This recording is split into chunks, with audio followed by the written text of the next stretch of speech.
Welcome to Hello Me, It's Me, Vulnerable AF, a podcast hosted by Nikki D. Lovely.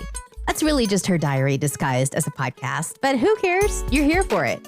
Join in as she addresses her self-reflections on life, love, and dating, and gives us all the tea by being more vulnerable than she ever has, with herself and the world.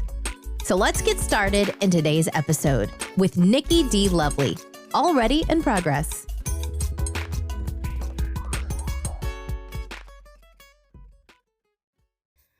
On this episode of Hello Me, It's Me, I would like to touch on the conversation of being uncomfortable. Now, it's funny, in my book, No F Boys Allowed, there's a section of the book where I actually say, in order to be... Actually, you know what? Let me not even try to re-quote the book because I don't even have the book in front of me. Or do I? Evil laugh. I actually do. Now the question is, y'all hear that rummage in the background?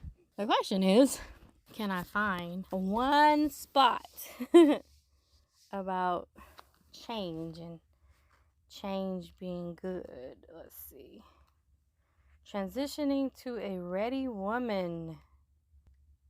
Anyway, while I try to figure that out, basically what I want to speak on today is the idea that sometimes change is...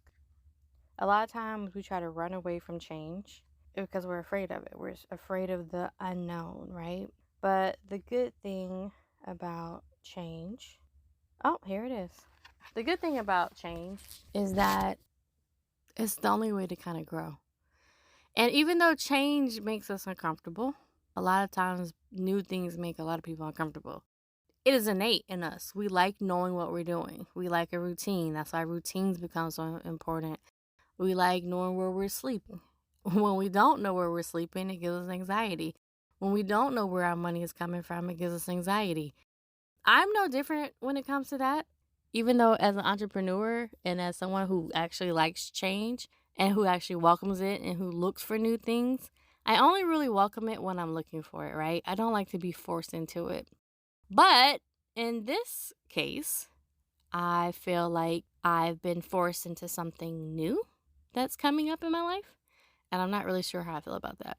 So just to fill you in a little bit, because you know me and my ADHD brain, I can jump all over the place. But what I do want to let you know is that I have a change coming up in my life. I have something that, although for the longest time I was trying to figure out where I was going to move after I moved from Louisiana, I told myself, well, I don't want to stay here. But I had told myself I was going to move to Texas. That's where I had said, I was like, I'm going to move back to Texas. I had told myself, I don't want to move back to California. I really don't. At least that's what I said. When I went back this summer, though, I remember having the feeling of you know what? You probably could have did okay here if you could have afforded to live here. When I moved from California, a lot of people don't know this. When I moved from California, it was in 2021. I moved to Louisiana. And at the time, it was a really bad housing crisis and everyone was trying to move from their parents' houses or find someplace else. So renting prices were extremely high. And as it being California, everything in California is double the price. So I had been saving for years to kind of get out. And even to the point where, because I'm a single mom with 2 kids, I was offered assistance. It was a 7-year waiting process. And it took 7 years for them to offer me, I think it was $1,900 a month. And do you know, even at $1,900 a month, I could not find anything. I could not find anything in California. So the pricing was around $2,500 to find something for a 2-bedroom. But on top of not being able to find anything with the pricing, the rentals were just going up exponentially. So the pricing on top of units being priced, just being snatched up quickly, I was like, I'm not going to be able to live here. It's going to be impossible for me to stay here. So in that, I made the tough decision to take my savings and go. And when I tell you that was probably one of the most freeing things I have done for myself in a while, it was one of the most freeing things I've done. In that move, I relinquished a lot of control because I had been trying to control my life for so long. I had been trying to control how people viewed me. I had been trying to control how I viewed myself. I had been trying to control, like, who I was as a person. And when I moved away from California, I realized that none of that stuff mattered anymore. None of it mattered. This image that I was trying to portray to the world, like, didn't even matter. Like, it wasn't even that, it didn't matter because at the end of the day, I really don't feel like anybody saw me. So I was hiding to not be seen. It's a weird dynamic. One I really probably can't even really touch on right now. But what I will say is that overall, the change was good. The change was good for me to continue on and accept myself, be accepting of who I was, like with my shortcomings and everything. And to realize that home is not in a certain place. Home is where your heart is. You know that saying? Like, it sounds so cliche where they're like, home is where the heart is. And it's true. I feel like you could put me anywhere and it's going to be home to me, because as long as my heart is full, as long as my family is nearby, or I know that I'm loved, or I know that I can give love, I know that I'm wanted, I know that I'm needed, I know that I can be who I need to be for myself and my two girls, then I'm good. So I said all that to say, to go back to what we were talking about, which was change. Change is good. I'm going to read from the book No F-Boys Allowed, which is change is good. Change promotes discomfort. Discomfort promotes change. Too many of us are comfortable remaining uncomfortable. I did this. I kept going back to an F-boy who wasn't satisfying all my needs because a warm body made it easier to convince myself I was not lonely. In reality, F-boys were just a placeholder for my loneliness. It was easy to put off the discomfort of loneliness while my physical need for intimacy was being taken care of. However, my mental and psychological needs remained starved, and I could no longer neglect that. Author and inspirational speaker Les Brown says, when you feel uncomfortable, that is your prompt for change. So don't fear it. Embrace the uncomfortable so you can use it to fuel the change you need to be comfortable with yourself again. The discomfort promotes change. You still there? Are y'all still with me? Okay, cool. So let's look at an example. Imagine wearing a shirt with a scratchy tag that's sticking you in the back. If you had a scratchy tag that's sticking in your back, what would you do? Right. You probably try either get rid of the tag, whatever you need to do to get comfortable again. You either grab a pair of scissors, you cut it, or you at least move in a way so that the tag's not scratching you or itching you. So the discomfort with your tag promoted you to seek a solution for comfort. And this F-boy has been your scratchy tag, and now it's time to cut him loose. Stop trying to deal with the discomfort and allow the discomfort to prompt the change you need. So this passage was written in the space of an F-boy and getting over an F-boy. And I've done that. Now, for me, this passage is speaking to me on the space of I've been sitting in just rest. So I came out here to rest. I did. I came out here, I said, I'm going to give myself 2 years to get my mind together. I'm going to give myself 2 years of just peace, because I haven't had that. I've never had 2 years of just peace to myself. Like, just where I'm not talking to anybody. Like, I'm not dating. I'm not with anyone. There's no one else in my circle outside of my kids.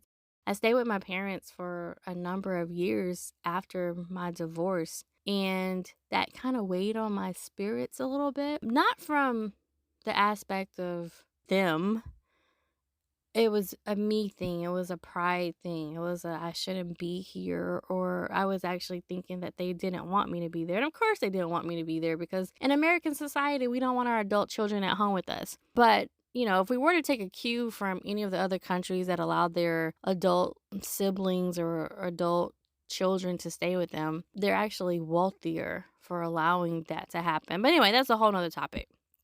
I was staying with my parents and I got out of the house, and I was looking forward to having some peace and quiet, just for my mind's sake and probably for theirs too, for 2 years. And even though I hadn't planned on it being this long, I had planned on after a year, I was going to use my savings to actually buy some land, and whether I had to get a trailer park or whatever, my goal was to do that. But things didn't work out that way.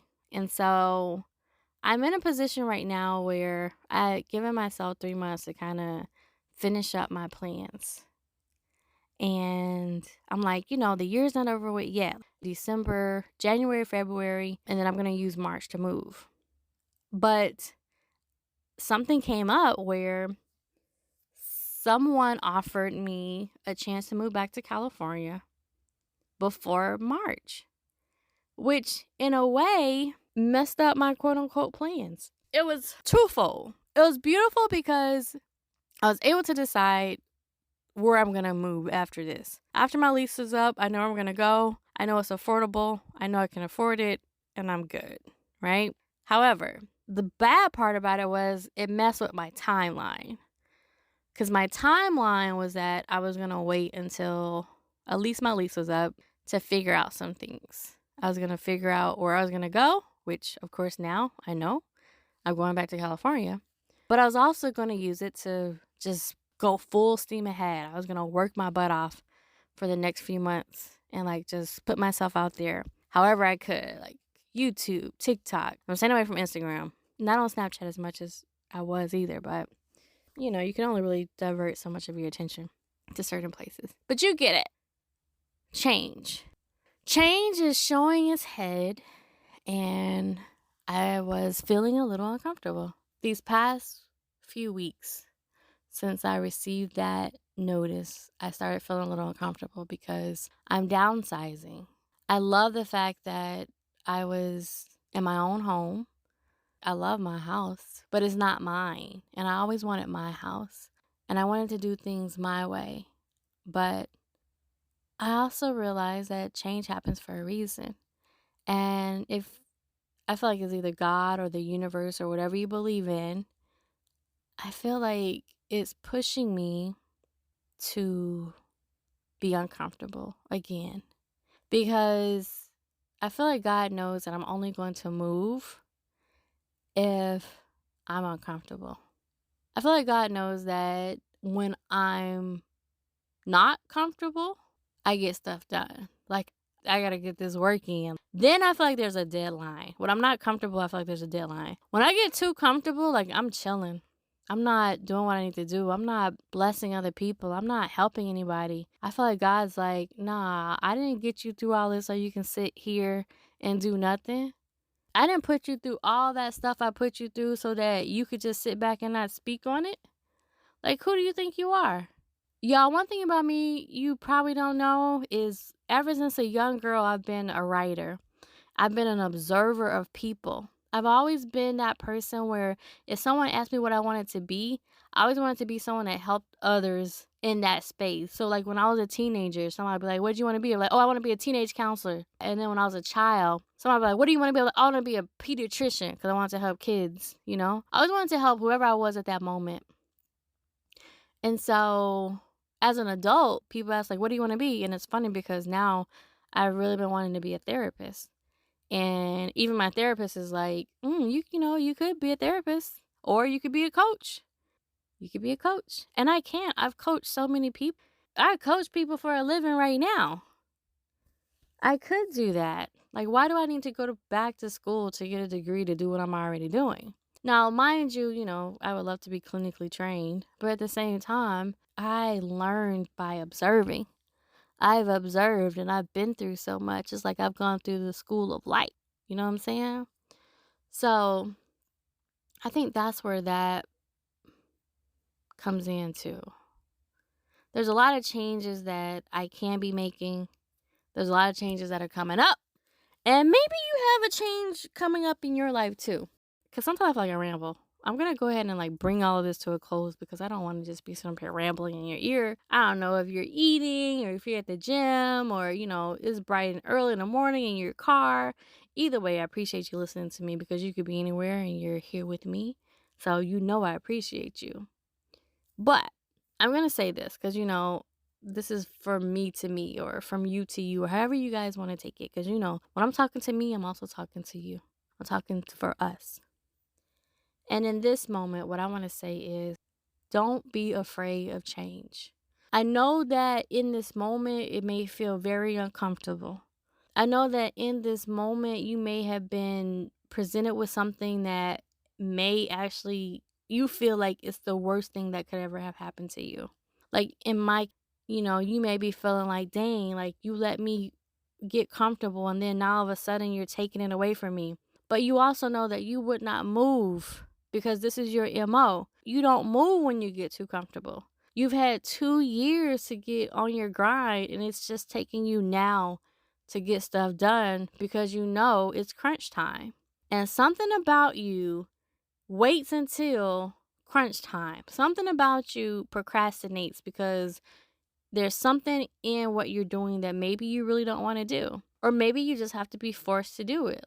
Maybe it's hard. It's that self-discipline. And what you're learning in this moment is discipline. You're learning that you're going to have to be more disciplined in order to get what you want, how you want it. You're learning also that it's okay to have change if you utilize that change and use that anxiety you get from the discomfort of change and turn it into something that helps you in the long run. It's not a negative thing if you can look at the discomfort. Discomfort is negative, but if you can look at the discomfort and say, I can make something out of this. Or this is only going to be temporary. If you look at it that way, you can make it through. What you're going through is only temporary. The discomfort is only temporary. You are in charge of that. You're in control of that. And the moment you think that you don't have control of it is the moment you fail. Now, I want to speak on to your control freakness too, because you also don't want to have to be in control of everything. You have to release as well. But also don't think that you don't have control to the point where you can change things around. Okay? So just because things may seem how they are now doesn't mean that you don't have a choice in the matter of trying to change things up. It may take a little time, but that discomfort is going to promote the change you need to get things right. At the end of the day, I just want you to know that you got this. You got this. And don't let anyone tell you differently. Don't get in your head. Everything happens for a reason. The Lord is telling you, listen, before I get off of here, I want to just say something really quick, which is this whole situation about getting this place in California. I was told I need to move in by January. And I've been stressing out, trying to get out of my lease and trying to see, because I'm trying to get there by January to get into this house because it's a great deal, right? Well, it took 3 months out of my original plan. And I'm sitting here stressing about how to get there by January until I finally just realized, you know what? Some things just aren't worth it. Some things just aren't worth the anxiety. Some things just aren't worth the stress. You think this is your only chance, but maybe it's not. Maybe you're going to have a different chance. Or maybe you just need to set a boundary and you just need to trust yourself. And you just need to say, okay, cool, I'll be there, but I'm going to be there in 3 months. And if you can't work on my timeline, then this isn't going to work. And that's what I did. I told the lady, I'm sorry, I tried, but I can't be there by January. Now I can be there by March if that's okay. And she said, okay, that's fine. Don't stress yourself out. And I've been sitting here trying to stress myself out because I was trying to meet someone else's deadline and I was putting off my own. And I was creating my own discomfort where it didn't need to be. So sometimes you have to ask yourself, and this just goes back to like problem solving. You need to ask yourself, what's the problem? How can I solve it? Do I need to stress myself out over it? What's the alternative? I was afraid just to ask the question. Again, it was like my people pleasing in me, where I eventually just had to say, no, Nikki, you need to take care of yourself. So that's something completely different on to kind of like another topic, but it also goes into my discomfort. So I just wanted to like say that for the backstory of why I was a little bit in distress earlier about the discomfort or the change. But anyway, I hate giving you guys the back end. I hate giving you guys the front story or the back end, but at least you know like where I was coming from. But all that is over and done with, and I'm actually looking forward to the discomfort, because where I'm going is going to be smaller than where I'm at now, and that's okay, because it's going to make me really push myself to get to what I want, and sooner. It's going to give me the year to work my butt off that I should have been using. No, I'm not going to say I should have been using it. I used my 2 years the way I was supposed to use it. I used my 2 years to get my mental right. And the way that my mental is now, the sky's the limit. So sometimes you do have to take the time you need to get your mental right, and that's what I did. And so don't be mad at yourself for doing that, because we all need a breather. We all need a moment. We all need some time to take off to get ourselves together. So do not apologize for that. And be okay with your change, guys. Be okay with your discomfort. And for the sake of sounding like a parrot, because I'm really good about repeating myself, but you know, they say you have to hear things 3 times in order for it to really sink in. But my dad hates it when I repeat myself. But I don't care, okay? It's the reason why I say it over and over again, because I want y'all to get it through your heads. Be okay with the change. Be okay with the discomfort. And on that note, I'm going to let y'all go and sit in that and think about what's holding you back. What's making you uncomfortable and holding you back, and why. And leave that for me in the comments. Hit me up wherever you can get a hold of me, and just let me know. All right? So until next time, you guys, thank you. I just want you to know I love you. I love you. I really do. I love you. And I'll talk to you, and I'll see you next week. Bye-bye.